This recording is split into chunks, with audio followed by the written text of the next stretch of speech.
Kakinada rural పరిశ్రమలో స్థానికులకు 75% ఉద్యోగ అవకాశాలు ఇవ్వాలి అని కోరుతూ కలెక్టర్ కార్యాలయం ఎదుట ధర్నా నిర్వహించి అనంతరం జాయింట్ కలెక్టర్ రాహుల్ మీనాకు వినతిపత్రం అందజేయడం జరిగింది. ఈ సందర్భంగా సిఐటియు కాకినాడ రూరల్ కన్వీనర్ తొట్టిపూడి రాజా, ఐఎఫ్టియు రాష్ట్ర ఉపాధ్యక్షులు జి వెంకటేశ్వర్లు మాట్లాడుతూ కాకినాడ రూరల్లో ఉన్న పరిశ్రమలో స్థానికులకు ఉపాధి కల్పించాలి అని డిమాండ్ చేశారు. రాష్ట్ర ప్రభుత్వం అధికారులు పరిశ్రమలు నెలకొల్పే సమయంలో స్థానికులకు 75% ఉద్యోగ అవకాశాలు కల్పిస్తామని హామీలు ఇచ్చి పరిశ్రమల నిర్మాణం పూర్తయిన తర్వాత ఉద్యోగాలు ఇవ్వడం లేదన్నారు.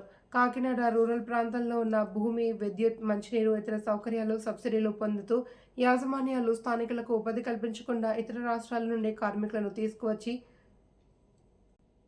పని చేయించుకుంటున్నారని అన్నారు. పరిశ్రమలో కేంద్రంగా ఉన్న వలసపాకల, వాకలపూడి, రమణయ్యపేట, సూర్యాపేట, లైట్ హౌస్, తమ్మవరం గ్రామాలలో ఉన్న కార్మికులకు ఉపాధి కల్పించాలన్నారు.